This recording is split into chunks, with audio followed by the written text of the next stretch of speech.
How can sustainability communicators influence stakeholders when they have next to no authority to do so? Today, we're going to find out. Hey, everybody, and welcome to the Sustainability Communicator Podcast. I'm Mike Howard, former GreenBiz journalist, current sustainability communication consultant, and author of the book Sustainability Storytelling.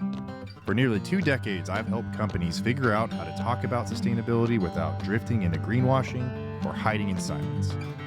On this podcast, we tackle the real challenges of sustainability communication, how to tell stories that are compelling, credible, compliant, and grounded in context, what I call the 4 C's of effective sustainability storytelling. Each episode digs into what's working, what's risky, and what sustainability communicators actually need to navigate today's storytelling challenges. If you're responsible for helping your organization talk its sustainability walk, you're in the right place. Let's get to it.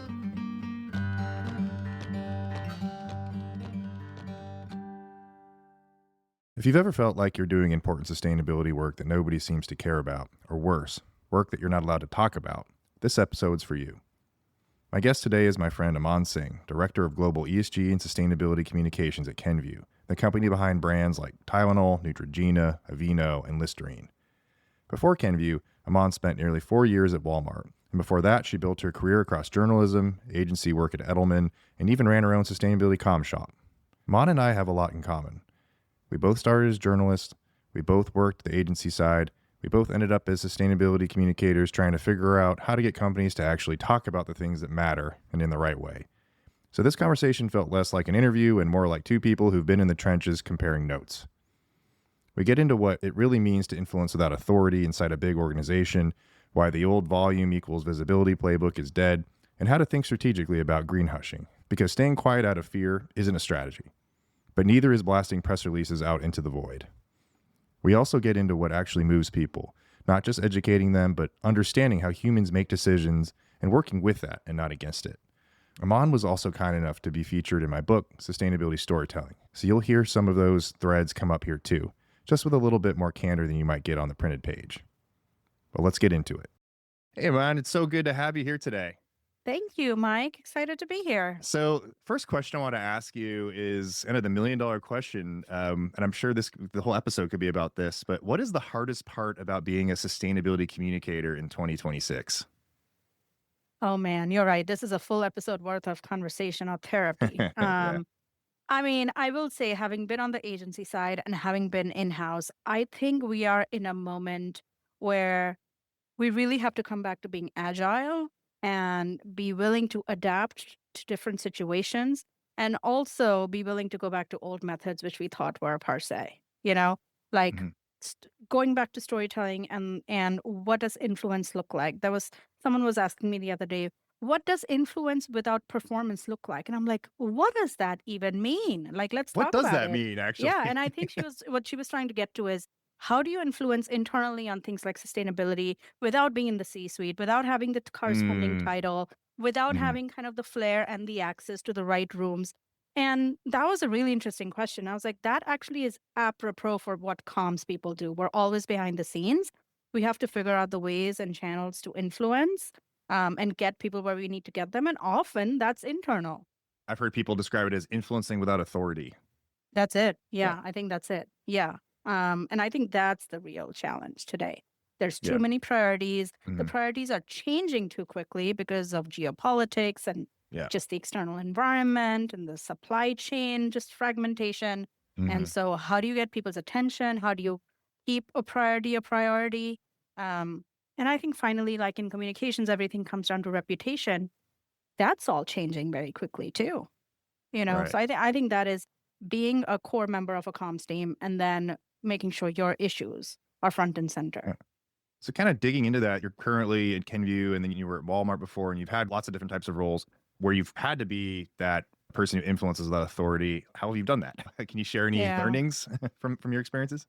totally. I mean, I would say being at Walmart when it was the Fortune 1, it was literally a learning lab every single day in terms of issues management and, communications and reputation. And I would say there were a few things I think that help. One, I very quickly realized I am a small cog in this giant machine.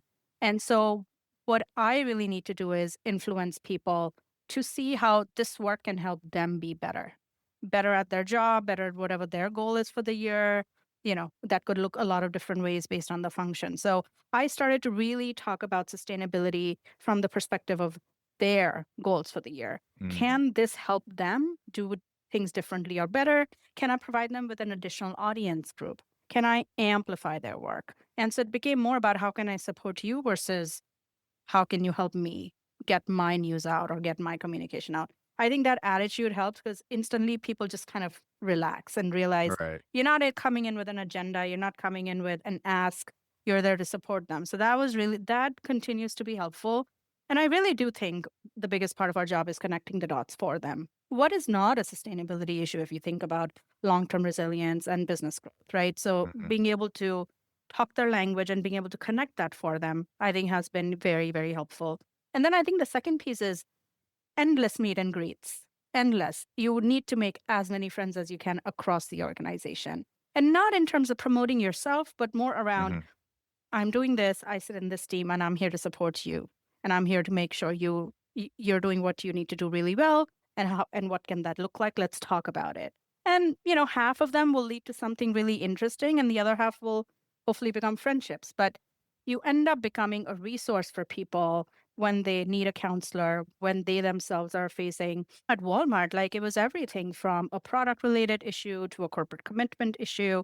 It was really anything and everything in between. So being able to know that you have a counselor in Mhm. house or someone you can go to without an agenda and get some advice, I think really helped have the conversations. Yeah, I think that's like cross-functional relationship building, I think is super important. And it's something I Yeah. think a lot of sustainability professionals have also fallen into this trap where we have the ability to think long term. Like the problems that we're thinking about tend to be ones that play out over years versus most people in a corporate job are like, what am I doing this quarter or maybe the next Yeah. 6 months? And I think that's the ultimate challenge of sustainability is how do you work within the system that focuses on short term, but also get them to take actions that can help with the long term resilience as you were talking about. Yeah, So, you don't always uh, have the seat at the table, not in right. the first round.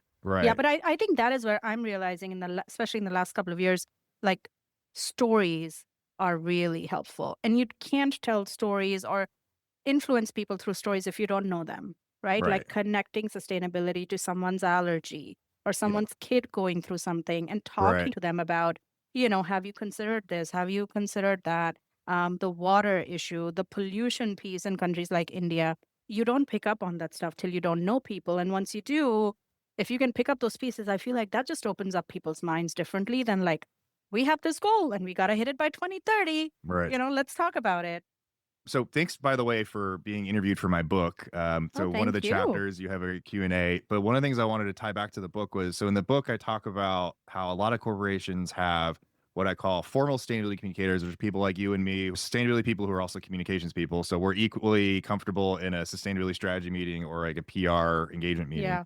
Um, but the vast majority of people communicating sustainability are what I call informal sustainability communicators. So these are the director of marketing or comms, or just more comms generalists who, like, the sustainability team hands them like, okay, here's our goals, here's our net zero goal, make an announcement. And they might not really be familiar with these issues. And as we know, if you're not living and breathing these issues every day, it's really hard to be on top of it. That's one of the reasons I wrote this book was for the vast majority of people out there who are communicating sustainability, who maybe it's like their side hustle within the organization. But I'm curious, Right. obviously, since this is your job, like wherever you've worked at a company, you've been that person. But I know just with your experiences, even maybe as a journalist or in agencies, like how have you seen companies operate when maybe an informal communicator is responsible? What advice would you give them if it's already not their main job, but they're still responsible and they want to make sure they're not greenwashing or greenhushing? What advice would you give them to do a good job? Yeah, I think I would say make sure you're understanding the facts and the substance behind the communication. Go back to the team that's asking you to do something. Because clearly it's a task they're asking you to do, and it's not necessarily strategic counsel. So I would say back it up, make sure you have the evidence, like a lawyer, think like a lawyer. And then I would say, tag a friend. Get a friend to look at it with you. Get a gut check, especially if it's a topic like human rights or biodiversity or palm oil, like some of those very wonky technical areas where you really do need to know what you're talking about from a technical perspective and an Mm, attribution perspective, you know, lean in on the sustainability team. They will mhm, appreciate the support and they will appreciate that you're supporting them on this and they are 9 times out of 10, I have not met any sustainability team member who is not happy to explain to you what they do, how deep it can be, or even kind of the mechanics of the Hmm. communication you might be working with. So I would say that would be number one. Number two, become really good friends with public affairs and government affairs. They are Hmm. also really good gut checks. Does the language make sense? Does it sound bipartisan? Should I be using climate change versus energy security? Right? It's all that stuff like Freya's work on hugging the bear, Oh yeah, right? that was With great. Yeah. Revolt. Like those are really important gut checks, which I feel non sustainability communicators are not in tune with and not Right. close to. Those things can be helpful guardrails. Yeah, and I think that's the challenge I often encounter is even just the perception that sustainability is just an outshoot of philanthropy or something like that. And Yeah. so it's not so a lot of communicators don't treat it as this strategic effort in a corporation versus like they treat it the same way they might think of like corporate philanthropy communications and it's like, oh, okay, Earth Day, let's do a cute Earth Day post. But no, that's not what this is about. Yeah. Yeah. But I think over the years, I think our sector has moved from what used to be corporate social responsibility to how do we use this work to drive growth and Right. hasn't necessarily taken everyone with them. Hmm. As you said, our CEOs are all systems thinkers, can think long term, but it doesn't mean that they've brought their C suite peers along with them, right? And now we suddenly Yeah. expect them to be there with us. I think that education and that awareness is not there. Well, you know, it's interesting. As I was researching for my book, there's a chapter on the just going into the how do you communicate the business case, sustainability, and there's actually a lot of recent survey data that they surveyed top CEOs from Fortune 500s, and the vast majority of them say they believe sustainability makes business sense.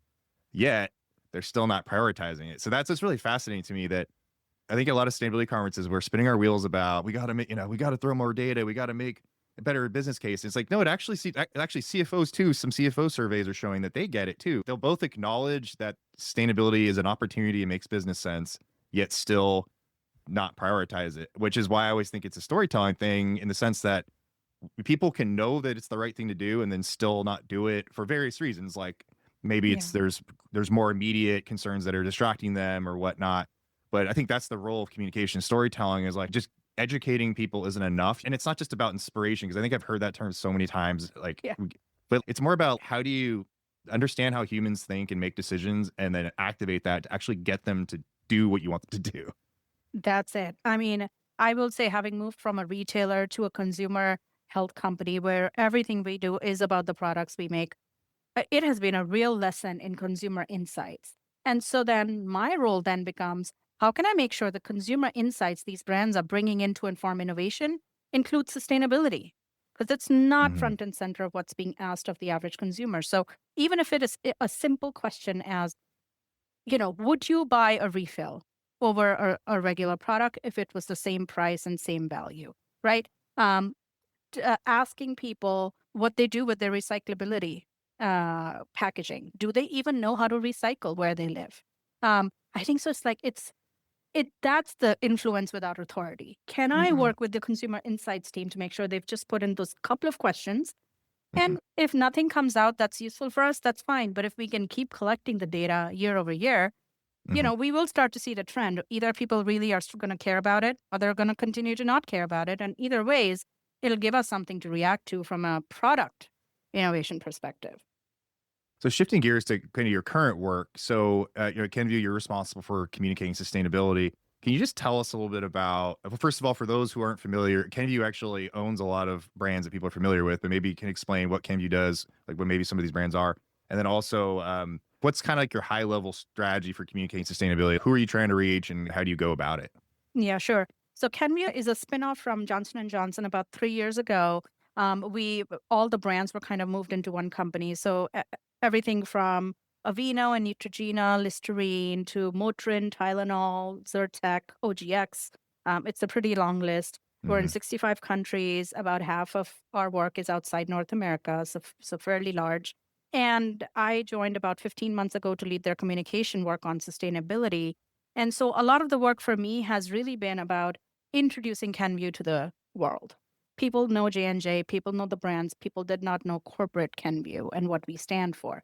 So my strategy accordingly has been about prioritizing audiences that the corporate entity engages with a lot. So, namely customers, and by that I mean retailers, hospitals, pharmacies, consumers, of course, but more through the brand lens, investors, key audience, we're a public company, and Mhm. kind of, the broad category of what's become influencers, not just the Andrew Winstons of the world in Mhm. sustainability, but also the folks that, guide us from an NGO perspective, from a scientific perspective, the healthcare professionals. It's a pretty broad category today for a company like Kenvue. So, given the broad set of audiences I have, what I've been prioritizing is customers and retailers. There's a direct tie into consumers through them. And I think through the product lens, we can do some interesting storytelling because that's where the real work shines. And then consumers. So, where I can partner up with my brand communication peers, that's really amazing for storytelling because then you can become part of the culture pretty easily. So, those are kind of the two priorities for me this year. Okay. Right now, there's a lot of talk about is sustainability reporting dead? Is it? It's not. I mean, companies are still hiring me to do it. But for the longest time, I think reporting was kind of seen as the default communication tactic, which people have to remind. I have to remind people that it's just one tactic of many communication strategies that you could be doing. But beyond reporting, what tactics have you found work well, especially when you're trying to Yeah. engage consumers? They're clearly not downloading your PDF. So, how do you communicate with busy consumers or any other stakeholders who might not be aware of your report or they're not going to go to your website? How do you get in front of them and communicate with them in this very crowded media environment we're in today? Yeah. I'll say a couple of things that are broader than just kind of, the Kenvue space or even the retail space that I've been in for a while. I think just keeping your audience core is central to us succeeding in this work. As you said, busy environments, very noisy out there. So for me, what I've seen work really well in the last few years, setting up listening sessions, whether it's with Mm, consumers or your core NGOs or your suppliers, but creating an agenda for half a day where you're asking them questions and getting feedback on your strategy or your reporting or what have you. I think that creates a lot of synergy, a lot of trust building, and real value that you can then take into programmatic elements. Um, Showing up at the right events, but doing the conversations that are more closed door, Chatham House rules, have a very clear outcome attached to them versus kind of the keynotes and the panels that we tend to see all the time. That's important too, to a certain extent. But as you know, a lot of what we do is preach to the choir at these conferences. So a mhm. lot of what I was starting to do when I was still at Walmart was how do we go to the non-sustainability conferences? How can we place someone at Adweek and National Retail Federation's Expo? Those places where sustainability is maybe a part of the conversation, but not the be all end all. Right. How do we take our spokespeople there to kind of build that into their conversations? To me, that felt like it has longer legs and it'll sustain longer if we have that. Right. So going back to the strategy piece, what's the biggest mistake companies make when they communicate sustainability? What are some of the biggest pitfalls or like biggest mistakes companies make when they're trying to, let's say they're actually trying to do a good job at this and they mess up. What do you see Yeah. usually? Yeah. I feel like one of that is expecting one size to fit all. You put out Mhm. the most well-written, amazing press release, and you suddenly expect flowers to fall from the sky. You know? I think that We is blew up the Death Star dancing with Ewoks on Endor. That's what happens. yeah. So I think that is completely a recipe for disaster because A, no one looks at press releases anymore these days. And B, they are written for one audience only, and that's reporters. And reporters also don't look at them half the time anymore, just given their priorities and the newsroom of today. So I think that's one kind of pet Can peeve I for just add me. add one thought to that before we move Yes. on? It's very fascinating you talk about press releases because I was talking to a friend of mine who does sustainability comms at a big company. He actually said with AI now, AI is prioritizing things like press releases. So his company's been just Oh putting out my so many press God. releases now. So like, yeah, nobody. So AI is now the one reading because like if you're, if someone's typing in what's Kenvue doing on sustainability, it's the AI, Claude's They'll going to pull from pull there. from the press release. So it's Mhm. actually a lot of companies are now starting to put out more press releases again for Oh AI, my which is God. fascinating. Oh, that hurts my head, I but it know, is I fair. know. Yeah, It is like going back to basics maybe in some yeah, ways, and we're right. writing for the robots Oh versus my god. Well, humans. we're all going to be working for them at some point anyway, I guess. Yeah. So Yeah, I still think it's that one. I think a yeah. well-nourished sustainability story is when you use the same content and the same core sets of facts, but tell it differently to each audience, because Right. then you can actually measure it and you can Mhm. actually figure out engagement, right? So it's everything from, like at Walmart, one of the things that happened when I was there was they achieved their Project Gigaton goal early, which was their Scope 3 supplier engagement goal. And so what we ended up doing is, again, taking this audience approach to it, because the average consumer does not care about it. Mhm. But how do we take it to everyone else? So, we were able to work with cross-functionally to have our CEO mention it in the earnings release, because it was such a big goal for the company and it was one of the earliest retailers to put something out there.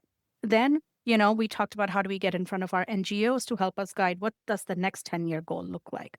So that had a separate strategy. And then, of course, everything else trickles from that, the supplier side, the thought leadership side, and the earned media side. And Mhm. often for the earned media, I will say, what we ended up doing a lot was educating the reporters, because carbon accounting is relatively new. There's more questions than answers right now. There's so many standards out there. A lot of the questions we were getting from reporters were less to do about how we achieve the goal and more Mhm. about the fabric and the footprint below it. Mhm. The accounting, the auditing, how do you make sure it is what it is? And so it was a big lesson for me as well in terms of, again, you can't always assume the reporter knows it all and will give you a fully balanced, informed story, because on some of these issues, we kind of have to actually get them to that spot first for them to actually even understand what we're talking about, you And know? I'd argue with sustainability, usually the reporters don't get it. I remember this was happening a lot during, I call the period between 2020 and 2023 the ESG golden age, because that's when everything was blowing up. It was great. But even then, I was hearing some podcasts I listen to that are definitely pro sustainability topic. Like they're not politically one way or the other, but they wouldn't be anti this stuff.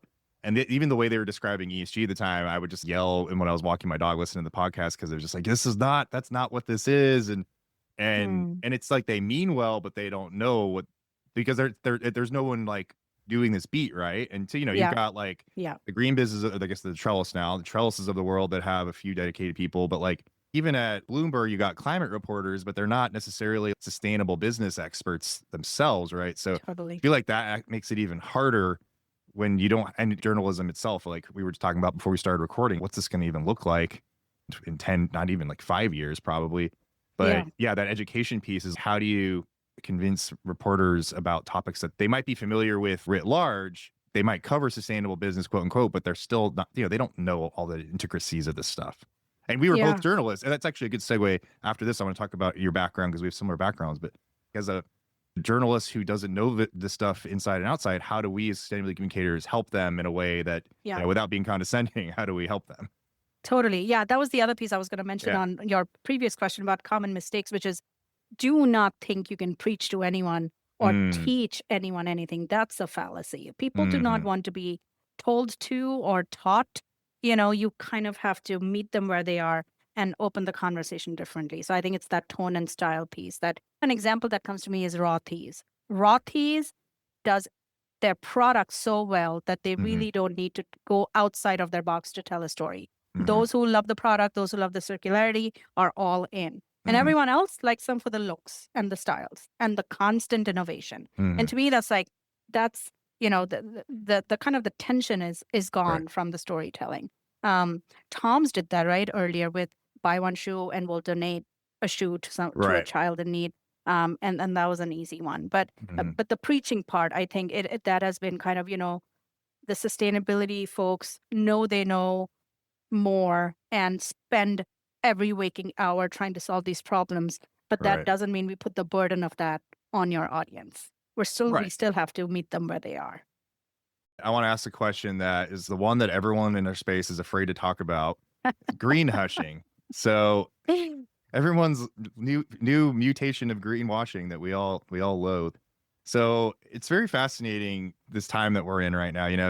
Obviously we don't want to get too into politics, but the past year, for obvious reasons, companies have been a lot more wary to communicate on social environmental topics. Most people listening to this probably know what green hushing is, but green hushing, for those who don't know, is essentially when your company's actually still doing sustainability work worth talking about, but for one reason or the other, you're choosing not to communicate it or communicate it as loudly.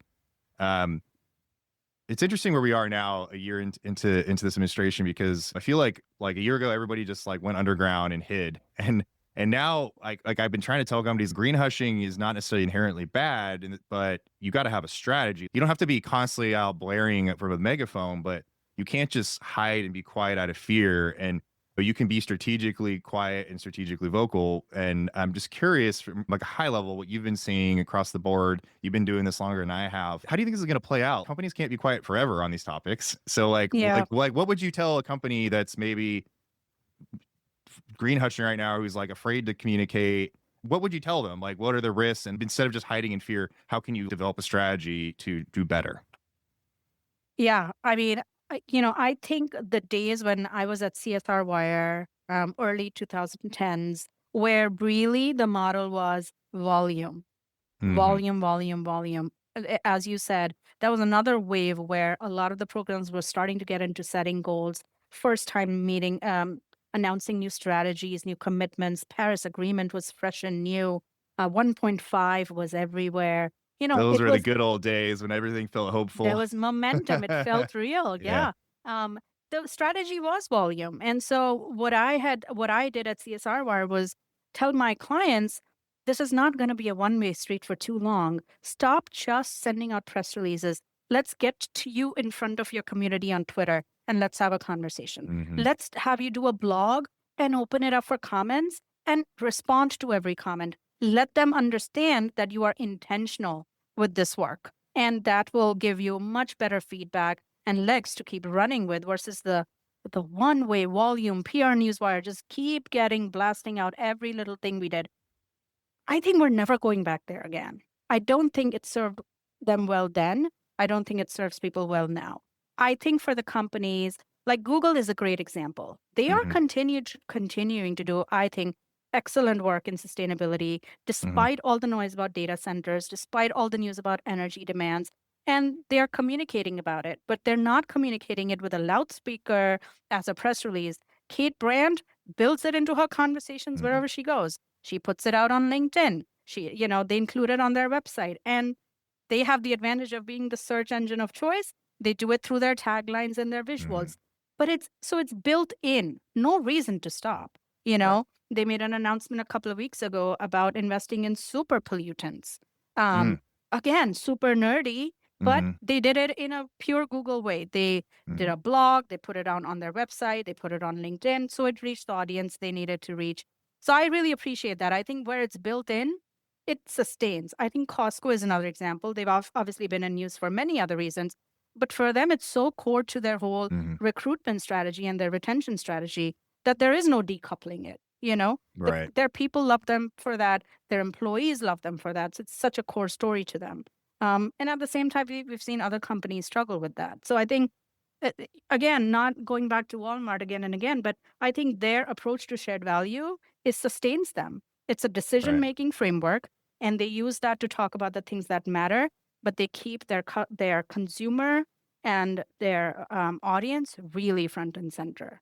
So they're not blasting stuff all the time Right. at all. In fact, I will say I was there just under 4 years. We did maybe one press release in the 4 years.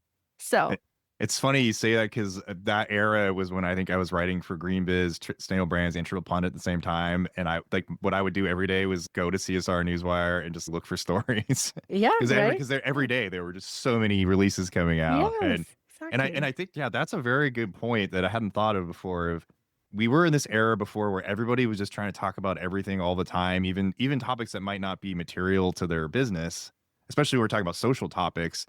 And maybe once we get out of this moment of everyone's afraid and people are finally have courage again to speak, maybe it's more strategic communication around what's material. And in my book, I keep peddling my book here, but this is why I wrote it to talk about this stuff. That's great.